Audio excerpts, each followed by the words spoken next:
We are live. Oh, Goody. fuck. Okay, go on. Keep going, we're Wow. good! Wow. A plus. Good evening, ladies and gentlemen, and welcome to Bibliomancy for Beginners. This is our mini-series in Bibliomancy, which you may know from Taylor's potty mouth that he is quite drunk. Or at least tipsy. Unfair.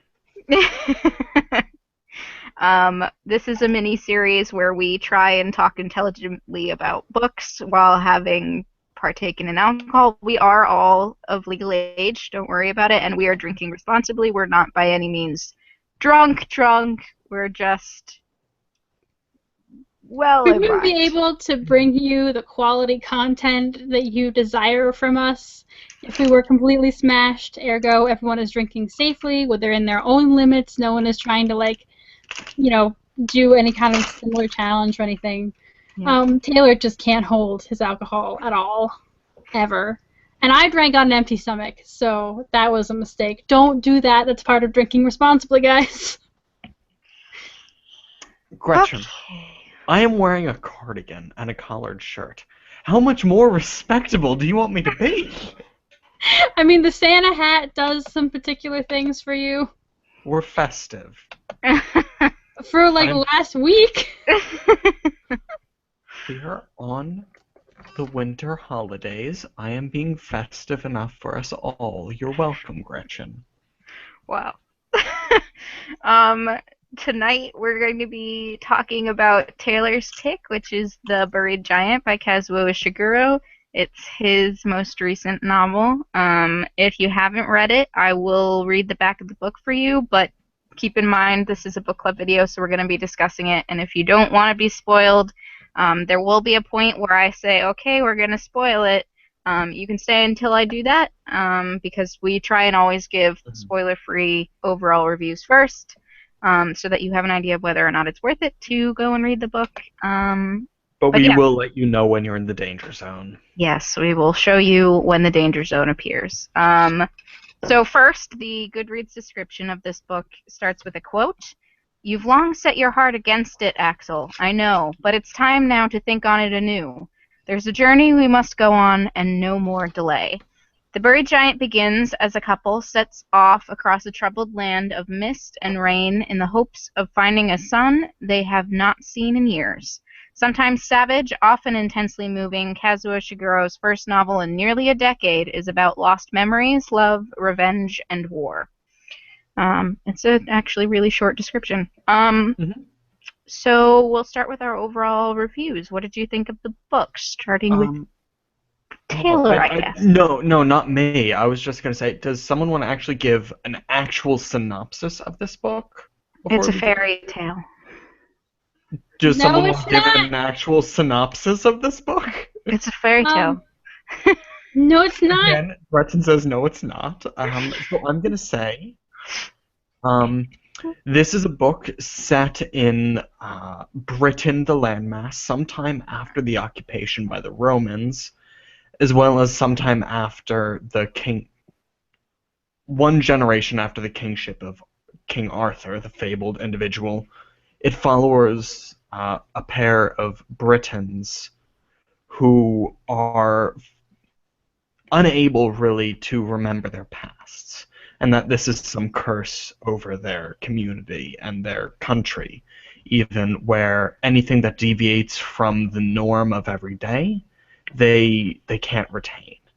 And the book is them leaving their home to go track down their son.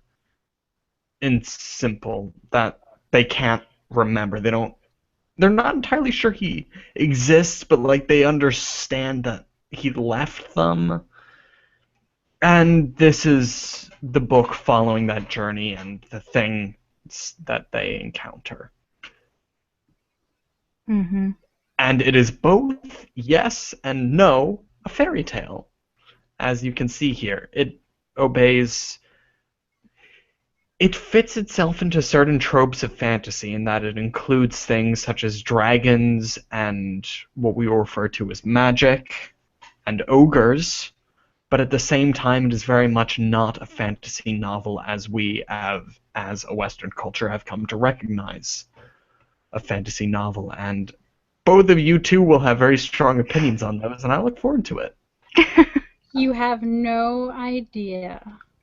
Also, Full disclosure, before we get into this, is that Taylor and I read this book for a class, and we did our final papers on this book and reading a bunch of Kazuo Ishiguro's work. So Taylor and I are not coming up with a bunch of the things that we're going to say like off the cuff. We did intensive research papers on this. So like mine was entirely about this novel and genre. So I have strong feelings that have been backed up by theorists. Although I will say we had a choice on what novel by either Kazuo Ishiguro or Jam could say a South African author we wanted to write on, and it was because we were interested in reading this as a trio that we decided to write our paper on this. So this was first and foremost an imbibliomancy pick. Also, because this is an imbibliomancy, do we want to actually discuss what we've been drinking? Sure.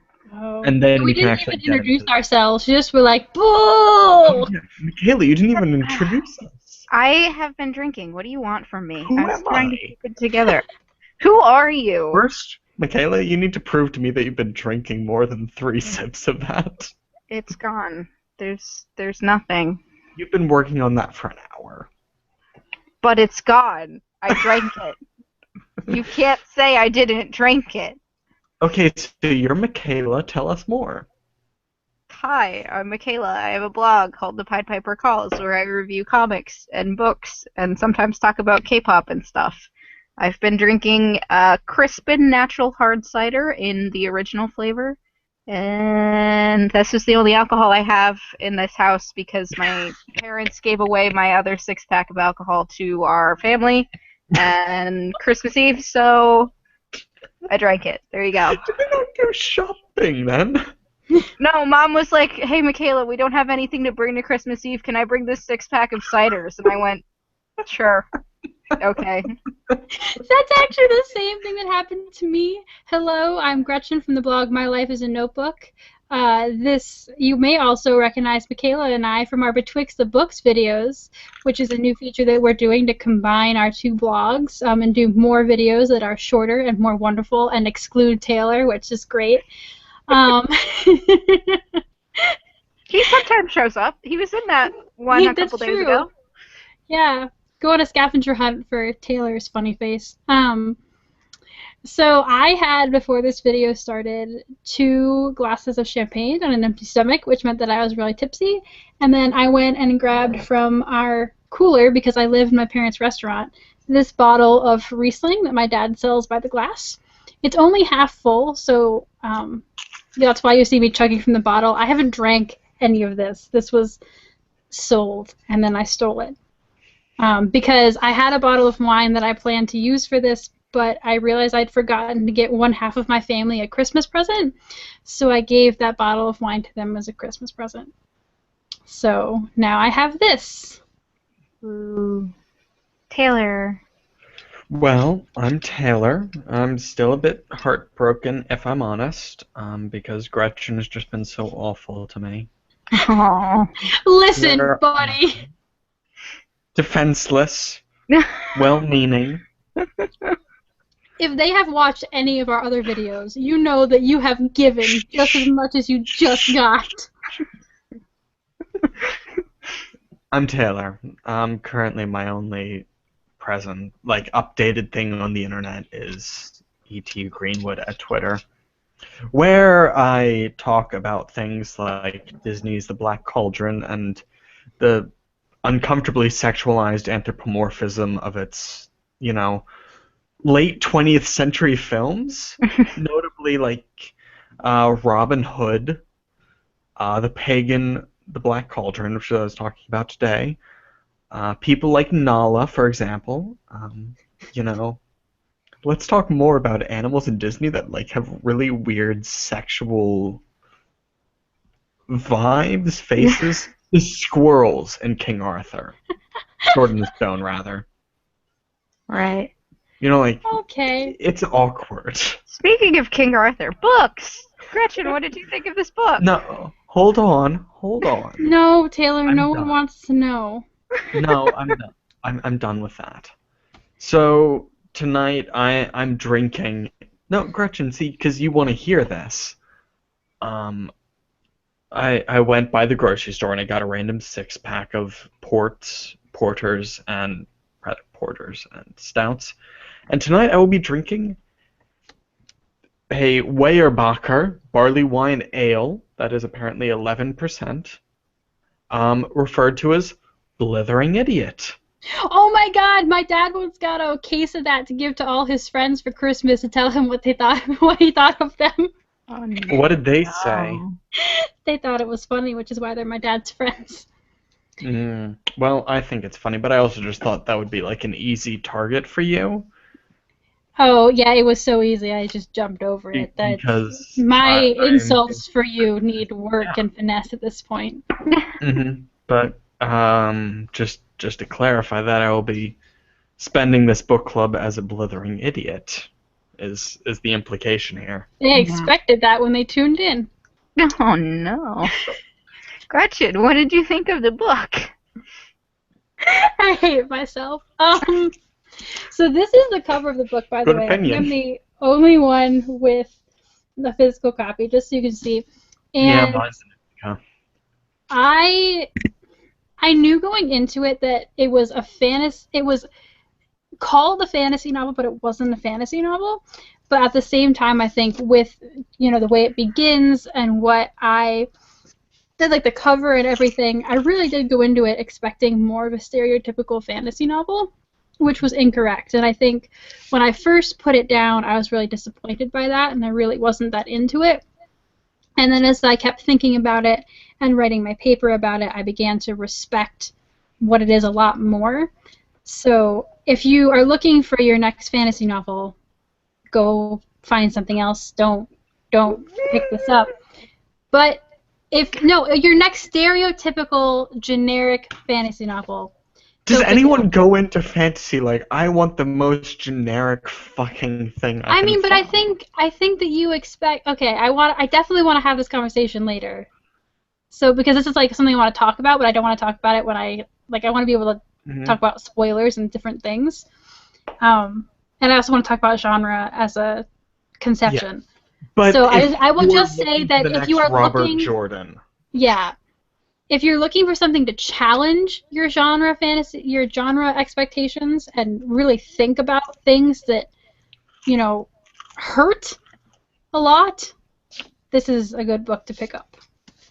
So that's, if you are looking for emotion in your fantasy novel, like if you are looking for an author who clearly cared about this text, because oh my God, Kazuo Ishiguro takes a very long time to write a novel. Yeah, well, it's really funny because the writing is so flat, and I don't think that I really cared about these characters as much as I cared about others in his novels. I don't think flat is the right word. I don't. Yes, but I'm drunk and I can't think of another one. So emotionally detached? Yeah, but he brings up so many ideas that are like stab in my gut, where I think usually it would be care for the characters themselves. I don't really have that as much in this as like I had in, say, Never Let Me Go, but he brings up things, and I'm just like, ow, ugh, don't want to think about that.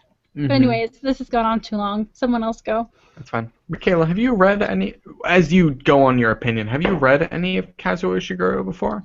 No, I own Never Let Me Go. I haven't read it yet. It's in my bookcase. It's one of the books that I would like to read at some point, but I haven't picked it up yet. I should also state that unlike these two, I have not spent hours and hours thinking about this novel, so if you see me sitting here silently watching them argue, that would be why. In fact, I didn't even read it traditionally. I listened to it on audio, which means that my experience of it is completely different as well. The way that I took this book in was having a night story, which was very pleasant, a couple of nights. Yeah, it was good. The narrator put the speed up to 1.75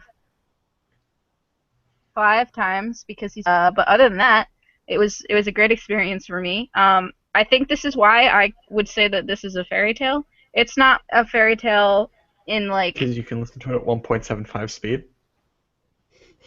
no, because it was the way that it is written, like it's almost childlike in certain ways, like in structure and simplicity. I feel like, and it's sad, like most fairy tales are. So, plus it's like your parents reading you a bedtime story, which that's why. That that's what I thought of it. Read the audiobook. If you want to listen to it on audio, the guy who reads it is great. He just reads pretty slowly, so you might have to speed up the audio, but it was fine. Okay. You were cutting out a bit. Well, not. No, you weren't cutting out a bit. Your connection was a bit. Okay. Could you understand me? Yes, I could. Okay. Yeah, I think we're okay. So Okay. I, like Gretchen, have read this, let's say, academically. So with intent to analyze and break it down. I've also read 3 previous Ishiguro novels. And as something that might come up later, Ishiguro had a quote where he basically said that he figured out after a point that what he wanted to write about was movable, and it basically is an application of his previous novels and basically how what they were dealt with onto all of them, in a sense. So Gretchen and I have been coming into this novel with a lot of preconceptions and structures and, character traits, I'm going to say, that we have opinions on. So that is going to be an aspect of this discussion of really trying to delve into a literary analysis of what this almost prehistoric analysis of Britain could mean in a greater sense. I really enjoyed this book, and I will say, I bought it over the summer before this course that we were both in, and I read the first few pages of it without really any strong opinion. And then when I began to read it for this class, after reading a bunch of other Ishiguro and essays, I, kept an entire, dining hall napkin of notes of, okay, here's what I'm thinking, here is, one sentence he had, and here's how I am extrapolating it into a larger whole in his work. So I can't really assess this as a standalone work, is what I'm saying, as I have a lot of feelings about Ishiguro as an author whom I love.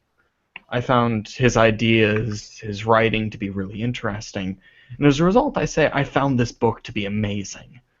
But I can't really assess it as a standalone historical fantasy or even just literary fiction work. Just because as a text, it is already rooted in so much else and so much bias for me. But basically, I thought this was great. I have a lot of very strong feelings about it, and I found it to be incredibly interesting to delve into. Okay. Spoiler section. So spoiler. I always feel like you're clearing up after me, just like the push broom of, well, Get he off had his the moment. stage, you hook you away.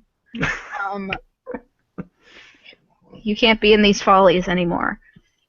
So, spoilery section. Favorite part usually is where we start. Gretchen? Oh, jeez, we need to start talking about specifics of this book. I think something for me where it really all came to more of I guess a head for me is the final part. So just to jump ahead, if you haven't, like, hopefully you've read the book and you're still here, but so basically they end up finding out that this dragon is the cause of all this forgetting mist. And Beatrice, Axel, they find Sir Gawain, and Winston, who's a Saxon warrior, and this young orphan boy, Wystan. I call him Winston. I don't know why. I think what? Yeah, no. Hold on, it was Wystan and Edgar, correct? Sure. No, that is not his name. Oh, well. You keep talking, Gretchen. I'll bring it up. But anyway, so they finally find the dragon that's been the cause of all this, and they go in for the epic slay the dragon moment. And the dragon is not what you'd expect. The dragon is emaciated, dying, doesn't really even look like a dragon. It's entirely sleeping as well. Yeah, and it's sleeping. And so Gawain, you find out, has actually been, protecting the dragon, and everything, there are so many great moments there where, Wystan and Gawain fight, and it's over in a second, and Gawain is dead, and or Gawain is beaten, and then Wystan goes in and slays the dragon, and the dragon doesn't even fight back. He just lops off the head, and it's really fast. And then everybody realizes, oh my god, this dragon has been the only thing keeping these people who should hate each other as, safe neighbors, and now everyone's going to remember why they hate each other.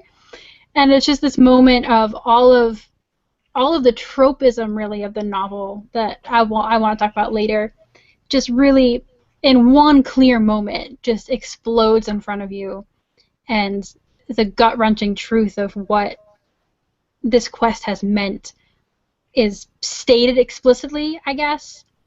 So it's just like it's a moment of these three fists in your stomach, and you're just like, ah! So yeah, I know it's a cop-out because it's like the climax of the novel, but it's just like that moment of clarity. Yeah, so that's why it's my favorite. Yeah.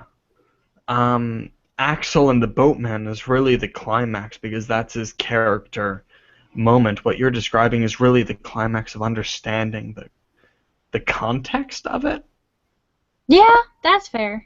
And no, I agree entirely. It's one of the coolest.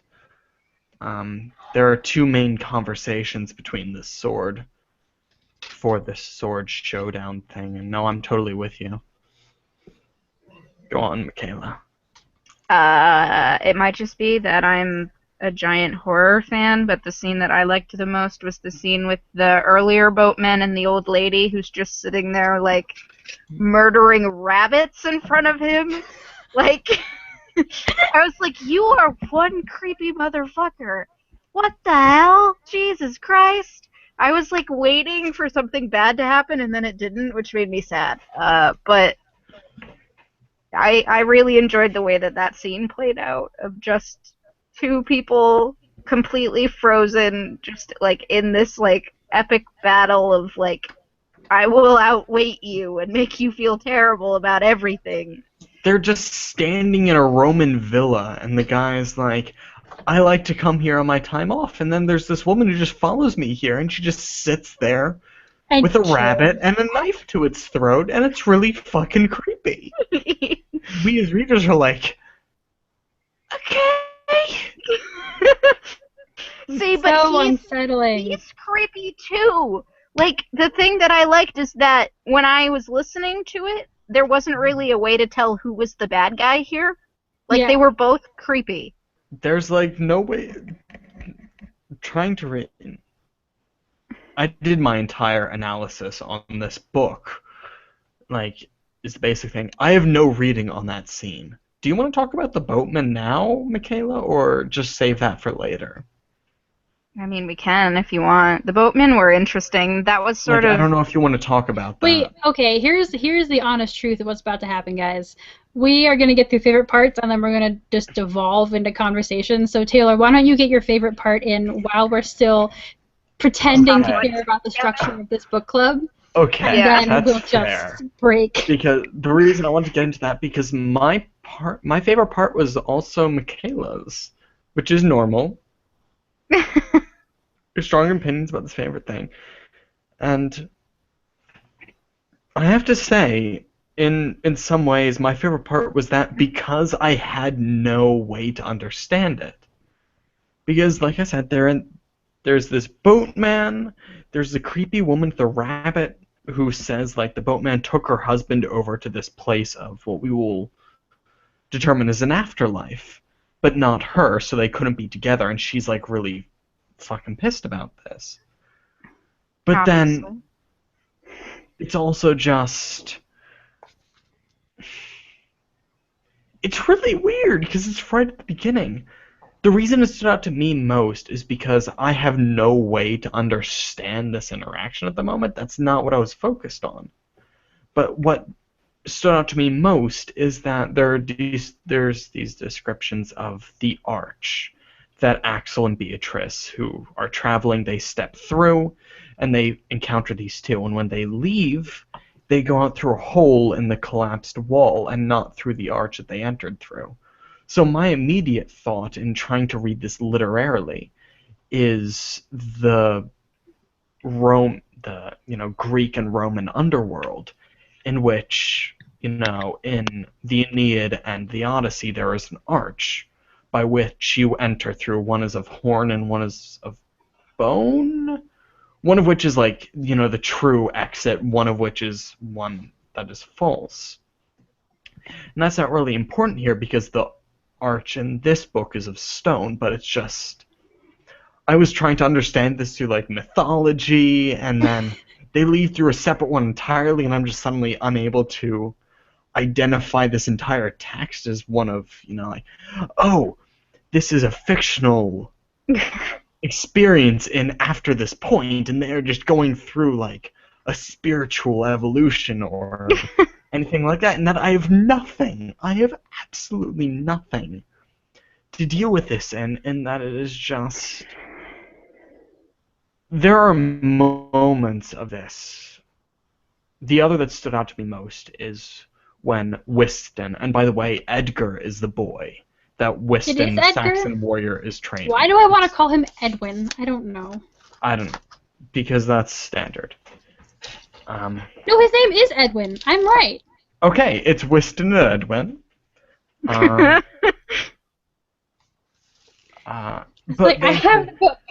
When Wystan is going through this tower at the monastery, and it is a very slow explanation of this is a structure, and here is what it might have meant, and here's the role it might have performed, and it's all leading up to the explanation of how Wystan went through the assault by the soldiers, and how he led them up into this trap, and how this moment where he had been chopping wood all day with Edwin, and we had, like, recognized that and not really factored it in as an important detail.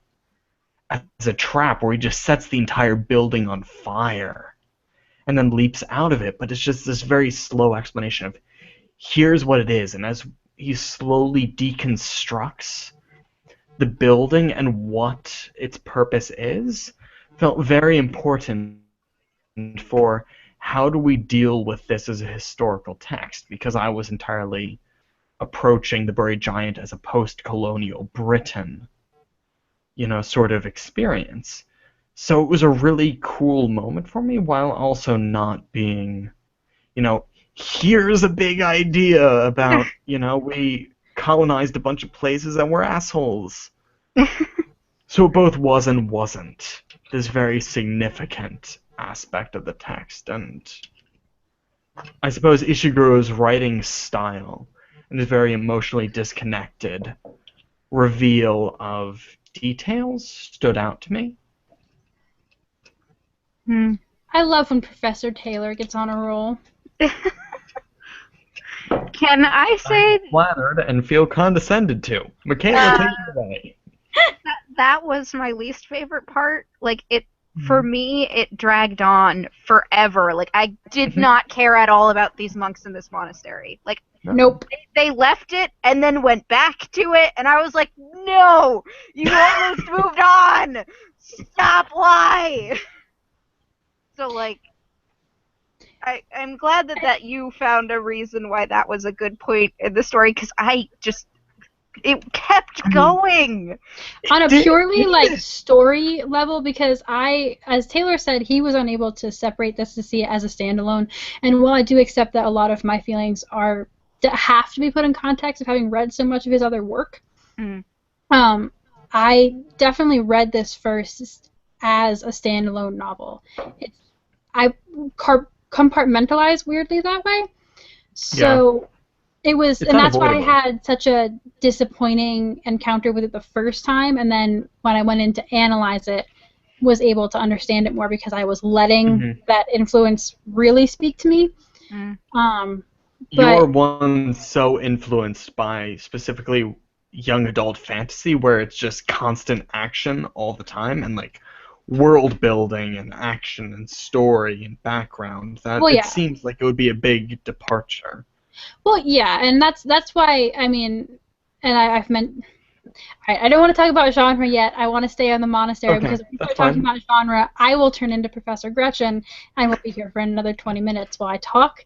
So I just want to stay on the monasteries. As a reader, I also felt like it was just a whole bunch of, Deus Machina. Like, and then, like, magically Edwin's going to run back and magically the monk's going to find him and then there's just, like, it just felt a little bit weird.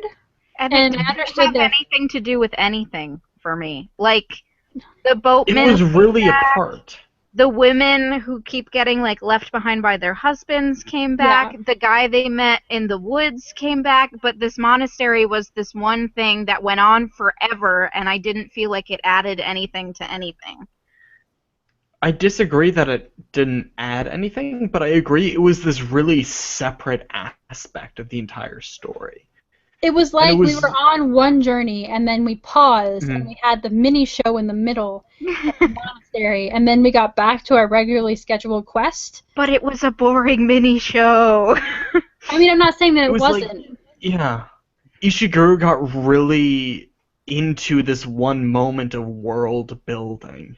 Yeah. As if he wasn't forwarding his analytic conclusion. And that's not meant to be a slight in any way, because I love the direction that a lot of these symbols have.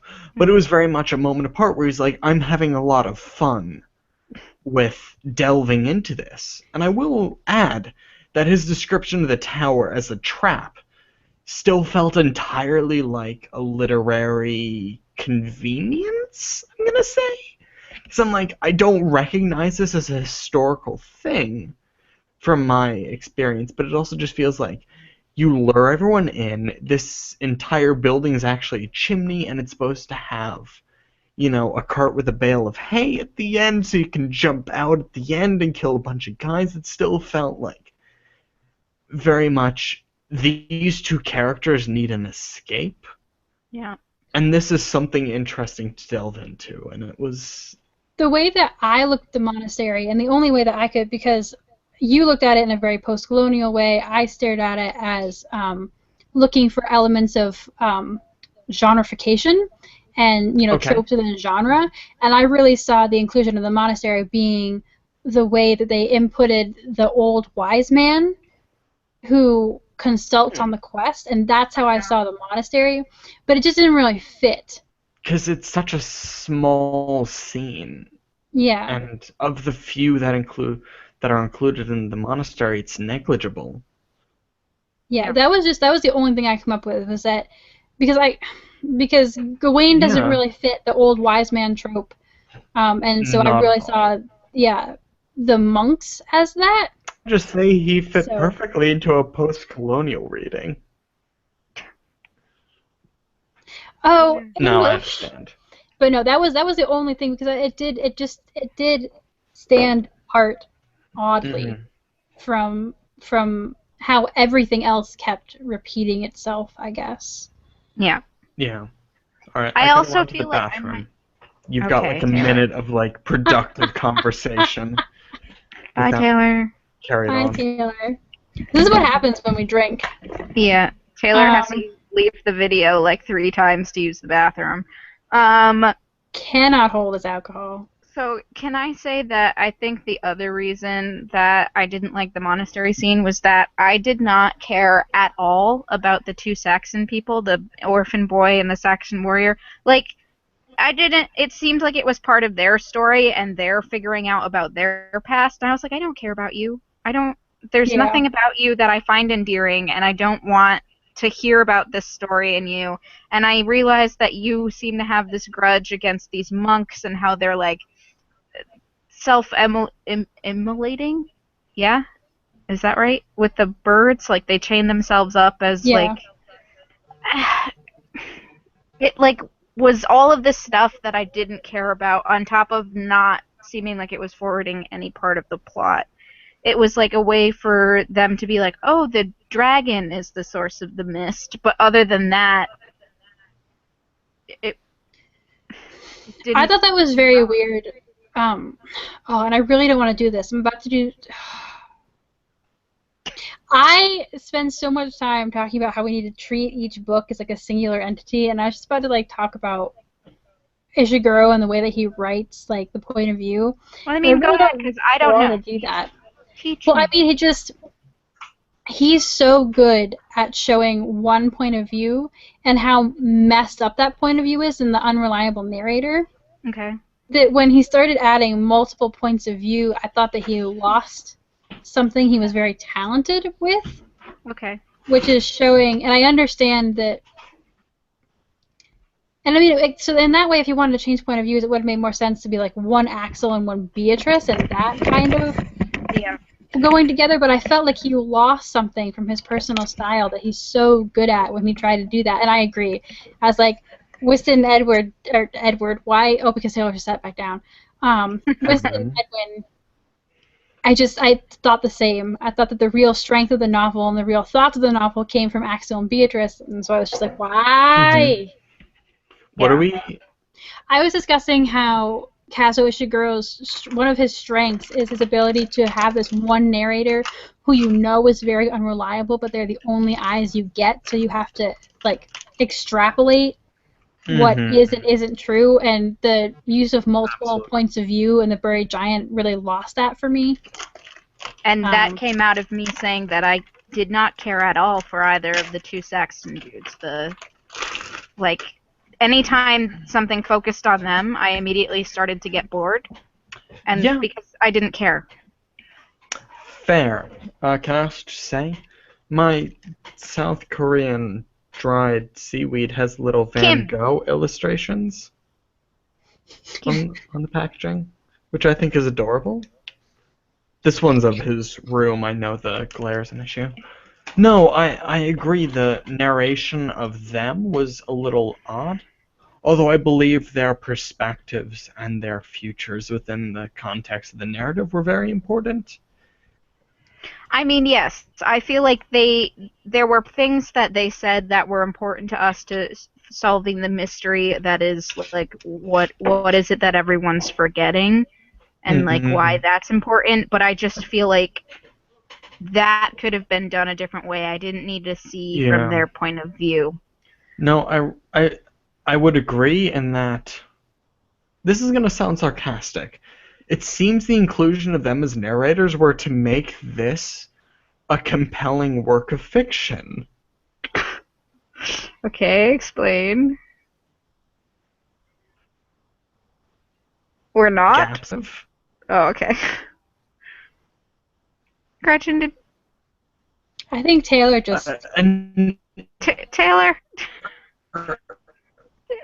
I'm still dealing with Lucian Raid. What? Taylor, you're freezing. No. If we have no idea what you just said. Yeah. Okay. Am I back? You're back. Yes, you are back. Okay, I just wanted to say that this is going to sound sarcastic, but I felt like the inclusion... yes, we got to that, but we didn't understand your explanation of that comment. Just because it was an exploration of here's how they have dealt with this. Here, like, I have here's another how they've gotten out of this. Yeah. Like, I'm still dealing with this as the monastery scene. I was just focusing on how do they get out of this? And it's like, it's the adventure, it's the fantasy novel seeping in, and yes, it's not forwarding this agenda of literary intention that I feel the rest of the book has. So there is a negative aspect on that, in that it loses the focus of the novel, but it's also just like, he included them not, I feel, to like do something wild, just because he's like, this is an interesting part of it. And David, I think Kazuo Ishiguro has earned that, if nothing else. All right, get ready, because this is where I come in. Throw down your mixtape, Gretchen. Oh God. Welcome to the 80s. So I think Kazuo Ishiguro has actually talked a lot with almost every single one of his novels about believing that the job of the author is to rework myths and stereotypes and break conventions. And you can actually make a case for every single one of his novels and how he's done that. And I think the original conception of this novel, and I know that he's said that he came to the fantasy setting after writing the book, that it wasn't originally going to be set in fantasy. He played with Uganda in the 90s, if I remember correctly. Yeah, but once you make that decision... Hutu and Tutsis. Yeah, once you make that decision, he's made that decision, and he knows the trappings that come with that. And the original conception, like starting point of this novel, is perfect. It's an older couple starting out on a quest. You would never expect that, because it's usually the warrior, the young child, the Bildungsroman, stuff like that. So fine, you have an old couple, and they're also starting out on a quest that they don't understand. They think they have to go on a quest for some reason, but they don't know really what it is they're looking for. They think it's their son, but they don't know that. So perfect breaking of genre right there. Including the action scenes with Wystan and Edwin bother me, because I think if you were really trying to break the convention, then don't show me that. Don't show me the fight. I like how Wistan's first fight with the supposed ogres happens off screen, because you would expect, like, if it was Beowulf, Wystan would be the main character, or we would definitely follow him and see his heroics and come back, but we don't. We get Axel and Beatrice sleeping, Axel and Beatrice being removed from the conversation, and it's literally showing the periphery of, I'm using Beowulf as an example because it really reminded me of Beowulf. It's the perfect example. Yeah. So that's my problem with, like, what happened at the monastery. It's like, all right, and now we're going to show you this. And it's like, if there was a messenger who came running by and was like, dude, the monastery was, like, on fire back there. That's weird. Later, you would have been like, yeah, that's cool. Because I understand what this book was trying to do, and I think that's where a lot of the confusion comes from. And I can talk about, like, the dragon and the ogres later, so I don't keep rambling right now. But that's my issue with those scenes, and it's different because, like, the fights that Axel and Beatrice do witness, those are different, because they're not these big drawn out fight scenes. They're really quick and fast kills, basically. Yeah. Which is in itself a subversion of the typical fantasy trope, but that monastery scene, it sits in a really gray area. Yeah, and it's weird, and it doesn't work for what I see the rest of the novel doing. So, there, I'm done. I'm done right there. Michaela, go ahead, because when I get into this, I'm also going to be talking about my essay, so it's better that you just start here. Start about what? What do I have to say? What do you have to say about genre in this novel? Michaela, I don't know what you have to say about this. I don't read a lot of fantasy, so I can't talk about genres much. I would love to fill in here. Look at all the genre markings I have in this novel. So, hold on. I would say that the thing that this book reminded me of the most was that actually the girl who circumnavigated fairyland in a ship of her own making. In the, like, structure, which is why I called it a fairy tale, because that is a fairy tale.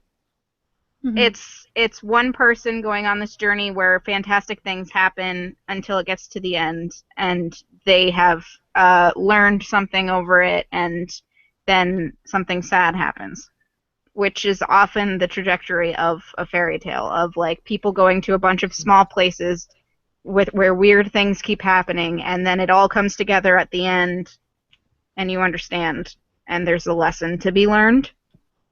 And Yeah. so that's why I called it a fairy tale and not a. Yeah. I mean, it is fantasy. Fairy tales are fantasy too, Yeah. but like.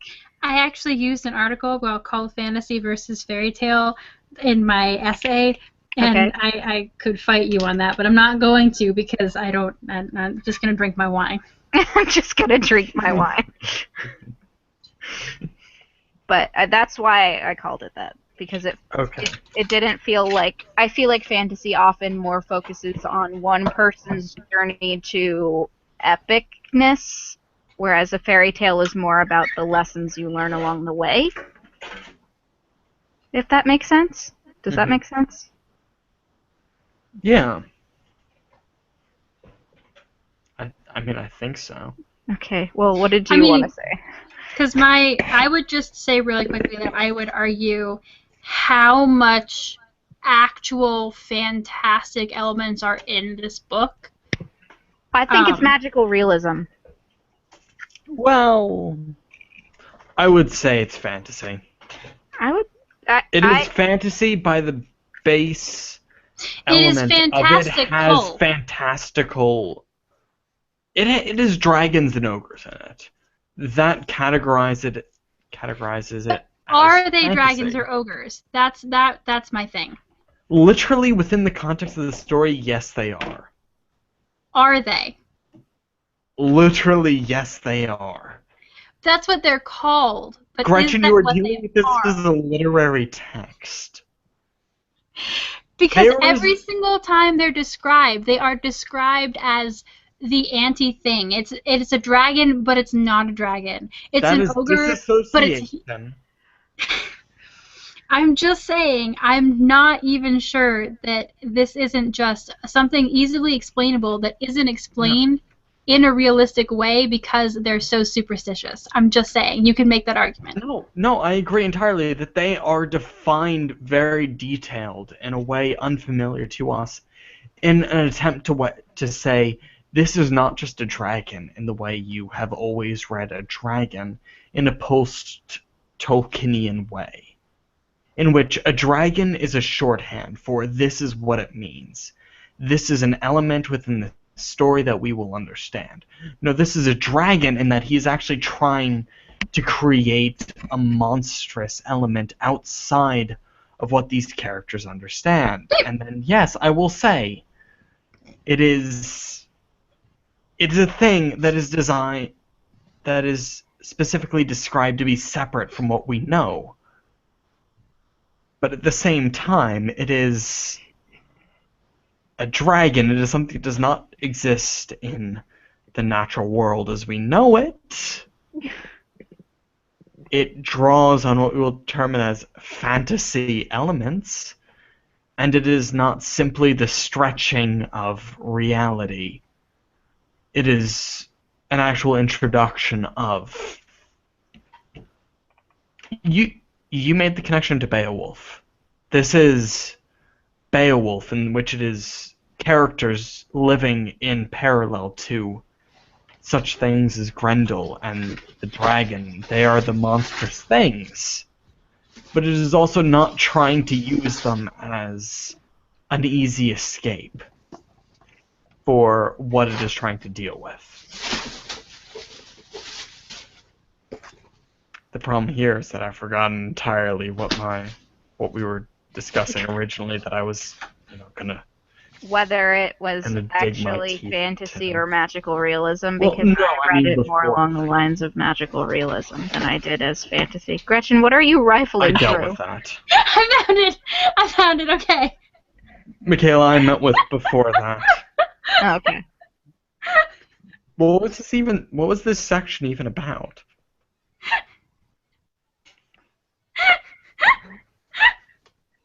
Are you okay over there, Fred? You okay, Gretchen? Yeah. I think I need to put down the bottle of wine. Okay, no, I wanted to find... So, okay, I want to talk about what I'm thinking that Kazuo Ishiguro was trying to do here. Okay. and Oh, why I wanted to discuss that. want to discuss this. And so I don't know if you can see this, but this is one of the books that I used for my I can't see this. paper. Mhm. And it has this really great, he's one of the most foremost fantasy genre theorists, and his last name is Totoro, if I'm not even going to try and say his first name. And he has this great scale in his book of all fantasy books, and it goes uncanny to uncanny fantastic to marvelous fantastic to marvelous. And the Side uncanny, question. Is this yes. uncanny in the context of Freud, or do you need to redefine it? No, I need to redefine it. His definition of uncanny is the kind of story where you go into it and you're not sure if something magical, fantastical is happening. Or no, the uncanny is a story where everything, it's kind of weird, but there's a logical explanation. There's a real, like a scientific explanation. The marvelous is a story where you walk in and you accept immediately that fairies and dragons are real. The fantastic is the state maybe in a novel where you're not sure if you should accept the fairies and dragons as real or if you should believe that there's a logical explanation, and you're left in kind of like a limbo state of wondering which way to go. I like the fantastic. Yeah, Totoro says that a book cannot remain in the fantastic. The fantastic is a state which a book passes through and becomes either uncanny or marvelous. And even, I don't know where it is or I find it. But basically, so it has to go either one of two ways. But while you're in that space, it is that you are in the fantastic and the wondering, the confusion, and the suspension of disbelief, basically, while you wait to see if they're real or not real. And I think what The Buried Giant is an attempt for Kazuo Ishiguro to occupy the fantastic for an entire novel and to say, this might have a logical explanation, or this might have a fantastic explanation, but at the end of the book, you don't know which one. And that's literally the entire thesis of my paper. All right. Which is why I really like, because I've gone through the descriptions of all of these, like the ogres and the dragons. I've gone through them. That was my paper, was defining them and seeing if they really are. Because in every description, you can find a way to say, this is actually a thing, like a scientific, logical thing that exists in our world. So that's why I don't want to call it fantasy. I want to call it fantastical. Gretchen, I feel so bad. Because the entirety of my paper was like, yes, but so what? So it was entirely like, yeah, so these are things, but what do they mean? Like, how are we going to read into them? Well, as we've discussed, Yeah. we're two very different people. I don't mean in any way to undermine the conclusions you've drawn, because they are, if nothing else, irrelevant from the conclusions I've drawn. Like, we can have two completely differing opinions, and they would still sync perfectly. And I mean, granted, everyone has to remember that our papers were like trying to discuss Kazuo Ishiguro's work like in conjunction with another work. Yes. So my work was like using genre conventions in this and Never Let Me Go and like drawing conclusions from them. So yeah. Which is a sci-fi novel that doesn't really want to be science fiction. Yeah. So and I think go on. Yeah, no, I just mean that I think both of our conclusions are valid, but they come from two different conversations. Absolutely. With his larger work. But I'm saying that's like the best synopsis I can take out of it and share as to why I think what I think, because it's outlined. It's all outlined in here. These books I still have from the Ithaca Library and should probably return the second I get back. That was overdue like 2 weeks ago. No, it's not. I renewed it. Okay, good for you. But anyways, Professor Gretchen has sat down now. All right. Taylor, if you have things you should say, you should probably say them, because we're like 5 minutes out of an hour, so... We're gonna be... Michaela, I'm sorry, we're gonna be talking for a bit longer. I think we're just kind of halfway through discussions, because Gretchen dealt with this as a fantasy novel, and I was dealing with this as a postcolonial text, which is basically within the context of, I was putting this up against The Remains of the Day, which is Kazuo Ishiguro's possibly most popular and most well-known text. I mean, really, I would argue for Never Let Me Go, but I mean, that is what I know him for. But I would also say The Remains of the Day is the most, it is the most accessed text of his, because it deals with an English butler in the 1960s, and it really taps into the, oh fuck it all, the Maggie Smith BBC drama that's going right Downton now. Abbey. Downton. Critical I want to say mention North. it every day I'm sorry. we talk about that book. I want to say Northanger Abbey because that's the That's not James right. author, Not right.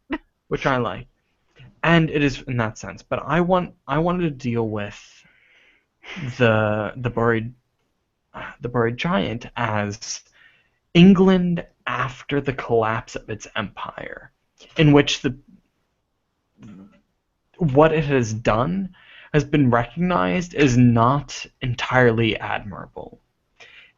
That is to say that the English Empire has always been spoken to say the English Empire, the sun never sets on the English Empire. It is always doing God's work. It is bringing civilization to those who don't have it. It is, furthering all those aims of human betterment. In that it is like it is without fail. It is always working to bring the rest of the world to the level that the English have achieved. And the buried giant is in a moment where they're realizing that they have been exploiting these people. And the way I brought this into the buried giant, it is after the Arthurian Empire, where he has performed these horrendous acts of virtual genocide, where he's killed the women and children of the Britons to further the Saxon, control, and he has done these things, and Sir Gawain is really the character in the text. This knight of Arthur's Round Table, who is still trying to defend the Dragon Queereg to conceal the acts of Arthur. Because when we reach that moment where we reach the dragon, he is saying, she's gonna die anyway. Can we not just wait a little longer to see if the horrible things that have been done, the violence can just be erased, so when she finally dies, we can move beyond it, if our people can be beyond it. And so I was looking at this story and how can the Britons and the Saxons, so the two people of England that have been at the reciprocating end of all this violence, move beyond, or at least come to terms with the fact that we have done terrible things.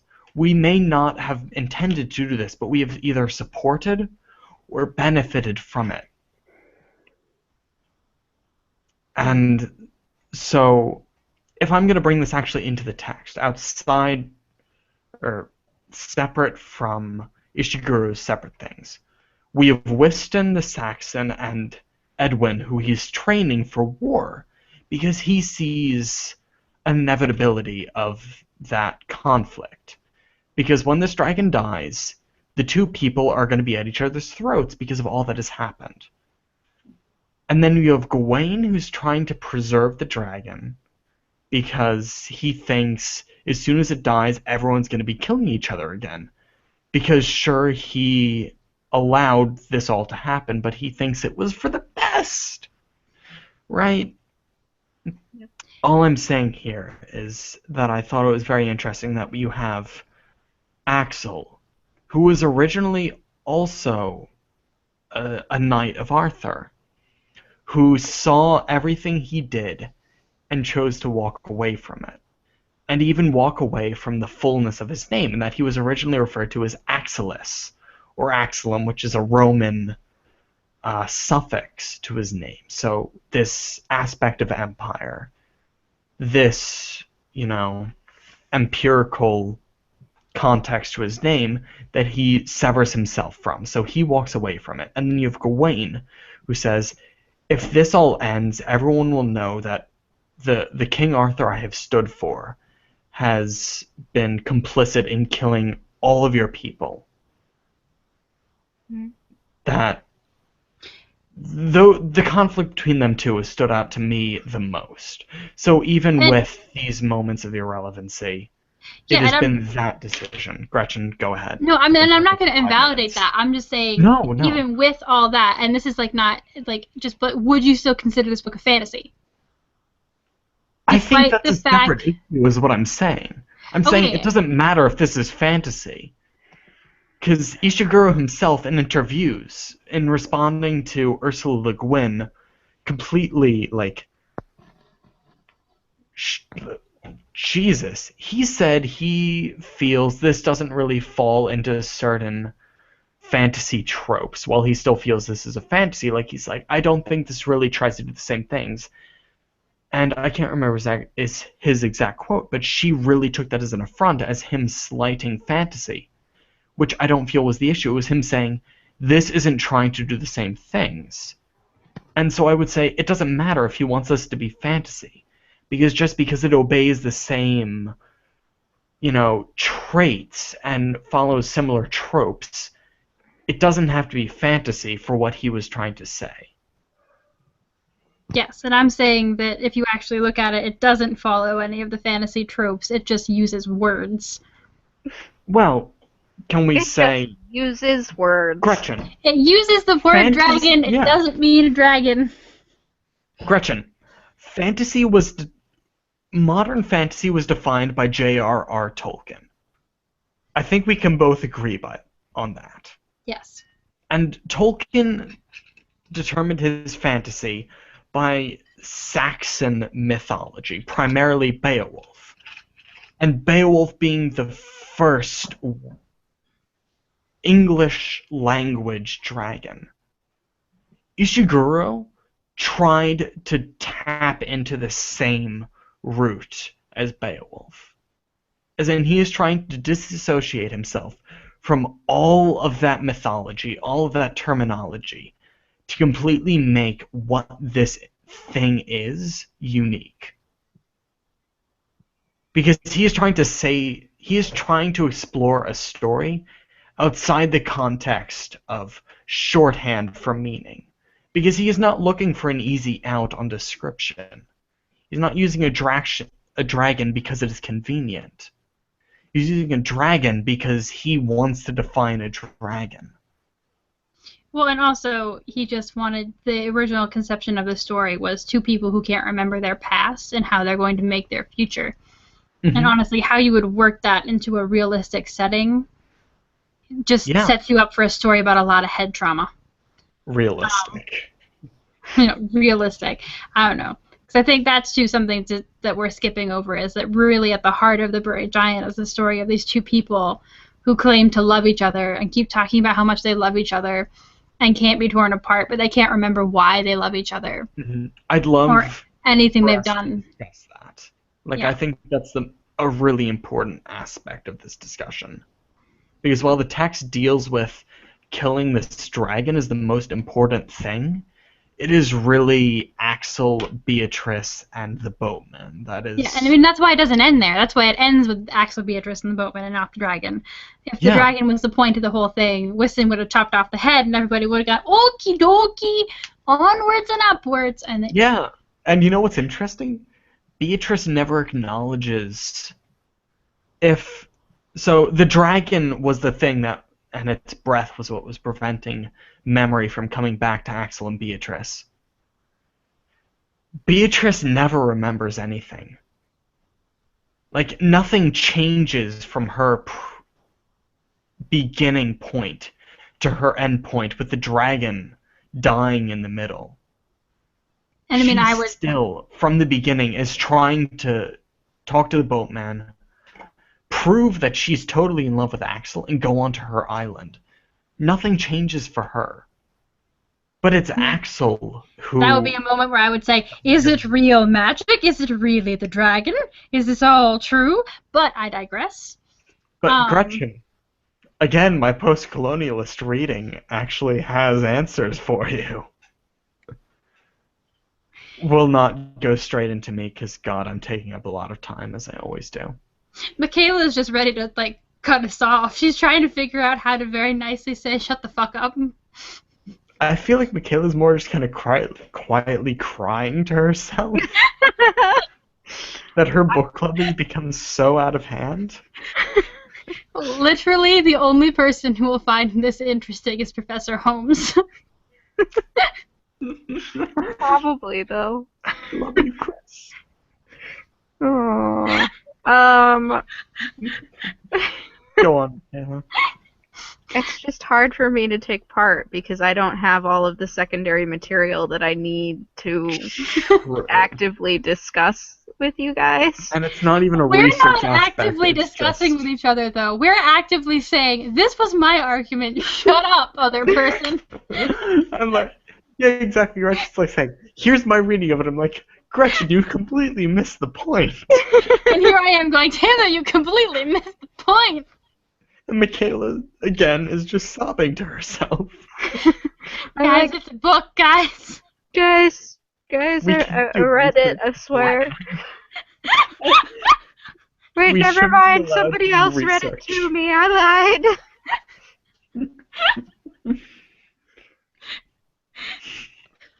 Oh my god. Oh, I feel bad. I don't want to be mean to Michaela. Only Gretchen.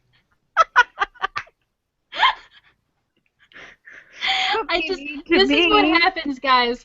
This was what we've been talking about since we said we were going to do the Bird Giant, was that when we added alcohol, and Taylor and I having done papers on this book, it was gonna just descend into academic conference. You were warned in both the previous episodes, and this one happened, and the prophecy has come true. You know what, Michaela, it might be better if you put socks in your mouth and Gretchen and I just throw down. Wow. Yeah. Well, I can go. Like, I'll just... Don't mind me. I'll just see myself out. Call me when you want me to push the stop button. God. We should probably push the stop button while we're ahead, if we're being honest. I do actually feel like we do have more to discuss. I mean, I do too, but I'm also wondering how much is interesting to, like, me and you, and how much that is interesting to, like, the larger universe. Mm-hmm. Gretchen, analyses aside, I think the literal end to this novel is somewhat important to the novel. I can discuss stuff on that because Please discuss the end of the novel. So the end of the novel happened. No, so like I said, my favorite part was when the boatman was introduced, and you get this idea that he's creepy and shifty, and the woman is creepy and shifty, and then later you get this story from Gawain saying that he met, like, this band of roving women who were similar to this other woman, and they terrify him because... That's gotta be out of some men's rights activist Twitter. Why are there 7 women traveling on their own? This is terrifying. Somebody must put them down. Witches! In any case, so it comes up again, and they say that their husbands were taken from them by boatmen. So it like is dropped again, and I'm waiting for the end of the book because I'm like, she's gonna want to go to the island. They keep talking about how they need their memories because they want to go to the island. So this book is gonna end with one of them being left behind, and I figured that it was going to be Axel because Beatrice was obviously dying, and if the allegory was in fact that it was an afterlife, then she would be the one leaving him behind. Now, Taylor seems to say that the true love pairing thing only doesn't exist at all. That it has always been... We had a discussion about this before the session started, and Michaela's like, so what do you think of this, this boatman's questionnaire thingy? And I'm like, true love test. You think there's a true love quest? In all honesty, like, you thought that was real? So here's what my thoughts are, I don't think it has anything to do with true love. I think it has to do with it being somebody's time to die. Yeah. Which is why people go one at a time. It could just be that they have to walk for eternity by themselves, which if that's the case, that's a really shitty afterlife. Like, what the fuck? It is the Grecian afterlife, which is referenced a few times throughout this. I wouldn't want that to be my afterlife. That's like but the Greeks were depressed people, so what do you want from them? Fucking Greeks. Well, and I mean, which novel of Kazuo Ishiguro's do you want to point to as the happy one? I mean, let's be real. In any case, so that's how I was reading it. It wasn't that so much that the boatman didn't think that it was possible for these two to love each other, because he did, and he said that he did from the beginning. It was just that it wasn't Axel's time to die, and the boatman's only job is to ferry people to the afterlife. So it's not that they didn't love each other, it's that it wasn't Axel's time to die.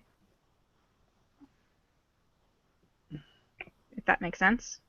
Yes. It does make sense. I mean, I think it's one of those times where you are again stuck in that limbic state of questioning, and not necessarily, and because you definitely get the sense from Axel and Beatrice talking about different things that happened and when they were left alone, which is like what they talk about, because clearly there was unhappiness there, and I mean, because they do talk about losing a kid, and statistically, people who lose a child don't usually stay together. There was also the factor that significantly less time than we thought between them was shared, because we see so much of this past of Axel, where he is a knight, he is fighting, and then at some point Beatrice factors into it. Yeah. There's so few experiences that we actually recognize. Yeah. So I mean, I was thinking that I kind of came to the same conclusion that Michaela did, only because I wasn't convinced, in fact, that the past that they had shared would have amounted to true love if such a thing did exist. Because it just, I would believe it if there was some kind of, if we were shown some kind of healing from this past trauma that they'd inflicted upon each other. But all we really see is more and more trauma. Yeah. Yeah. So, kind of shitty. Yeah. So it's just like, how did they just, like the warring peoples, did they just kind of lose their memories of trauma and just decide, oh, we're married and therefore we must love each other, kind of thing. And I think that's, I mean, this novel is like it's a giant question mark for me. It's a fucking quagmire. Quagmire. You're sinking waist deep trying to deal with anything in here. You know what stood out to me most in the relationship between the two? Axel never actually refers to Beatrice as Beatrice. No, he calls her princess. All the time. Every single fucking time. Can I say that I mean, I'm sure that you're gonna say it, like, Go I ahead. would hate that it's like so, like, it's kind of an insult, and like it's supposed to be a term of endearment, but it's also saying that she needs to be waited upon and that she thinks she's higher than everyone else. Yeah. For me, I originally, because when I read it, the first time I read it, I was like, can you please stop saying that every time you address her, because I want to punch you in the face. The second time I was like, well, is this like a genre thing? Like, here's the princess that's typically in like a fantasy story. But I just, as a reader, it's just so annoying. Yeah. Stands out, doesn't it? So annoying. Stop saying this.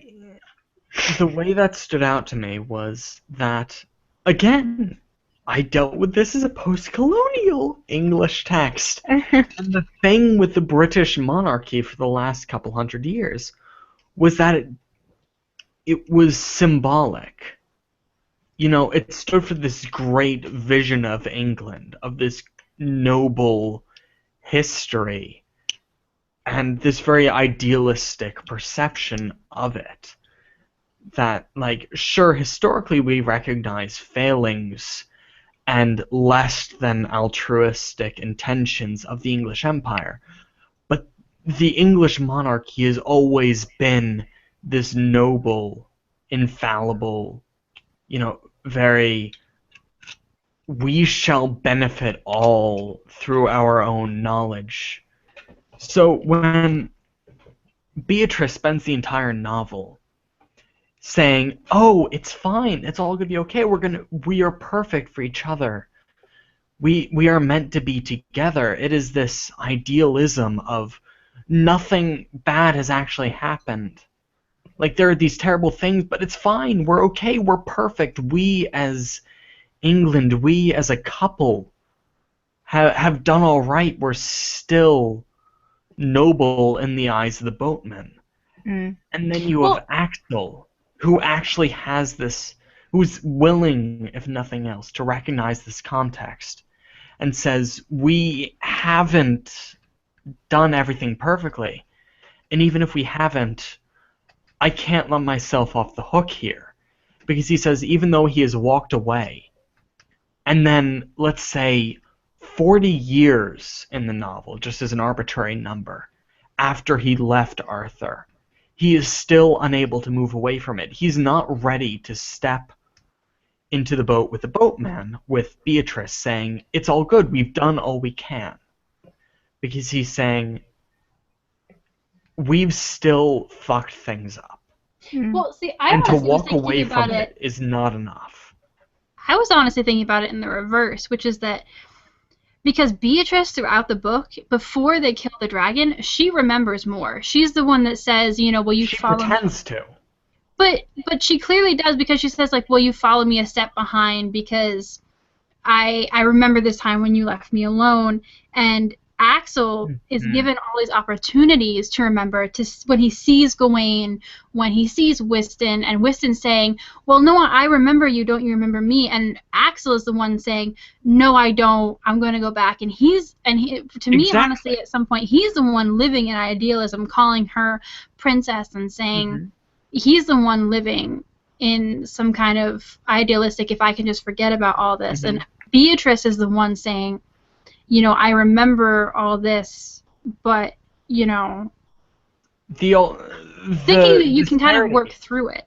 I consider is that Beatrice says, no, I remember all these things, and, they're bad, but, like, it's fine, we're okay. Like, we still have done everything. Like, it's fine, we're still perfect. We are still, like, we are the perfect match. And Axel, the way I see it is, he has the option to recognize an uncomfortable past, to say the least. He has done awful things, and his slowness to approach that can only be understood in that he is recognizing something that is awful. He has been privy to slaughters of women and children. And so I would say Beatrice's quickness to remember it all is that there is a shallowness in what she is remembering. In that she is remembering an idealized version of her own experiences, and that of Axel, that either have little or nothing to do with actual reality. And that she is so fast to let herself off the hook. Because, that's what they're about. That's everything, right? Wouldn't it be so much easier if they were good?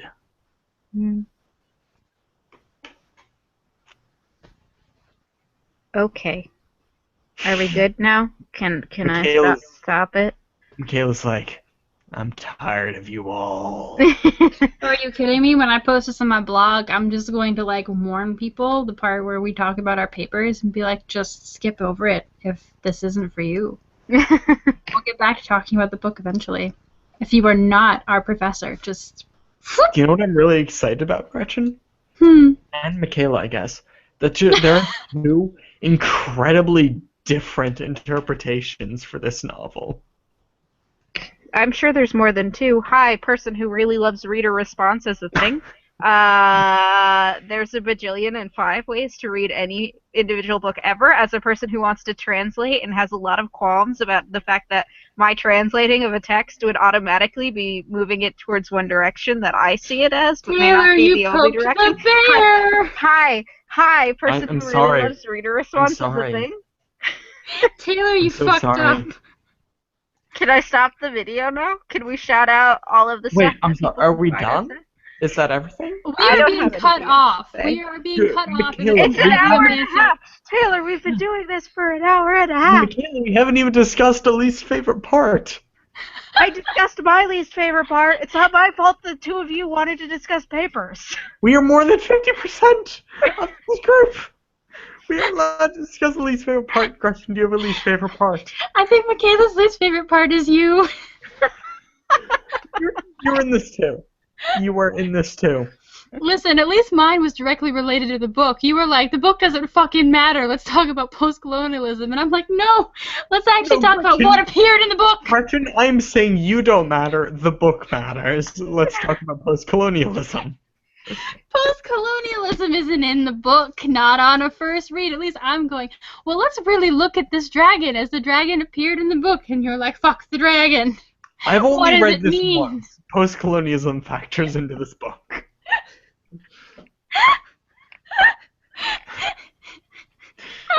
I think Michaela left. Oh my god. I can't figure out if this is our worst or best hangout ever. We have things to say! Why is that bad?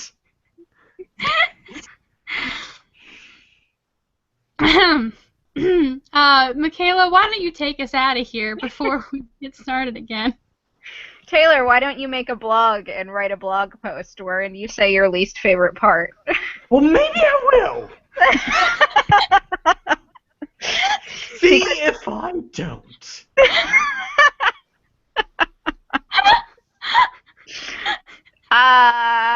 Please do. I would like to read that. I have a headache, and we've been talking for an hour and a half. Part. I loved all of it. Yeah, exactly. There was at least middling to all of it. Yeah, okay. Still my favorite part. Please breathe and don't die, Gretchen. Thank you for watching.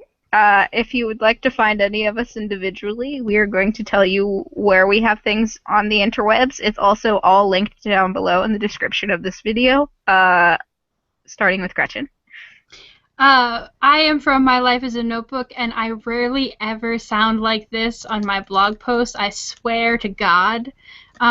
Vaguely sometimes in my Thesis Thursday posts, but not usually. In fact, I'm usually quite weird. So you can find me You are so normal now. on Wow. How do you spell that, Gretchen?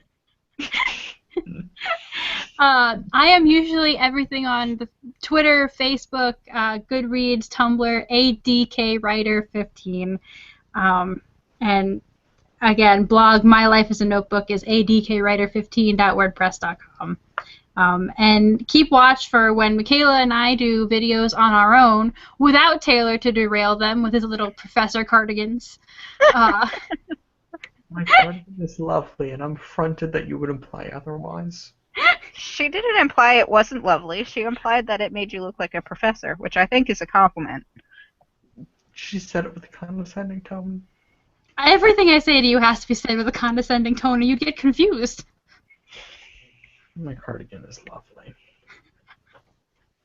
Go on. Hi, I'm Michaela. I have a blog called thepiedpipercalls.wordpress.com. I am at Pied Piper Calls everywhere on the internet if you want to find me. I talk about books and comics and K-pop sometimes. Yep. That's what happens. Hi, Taylor. Bye, Taylor. Hi, Michaela. I'm Taylor. My Twitter is ETGreenwood. at twitter.com.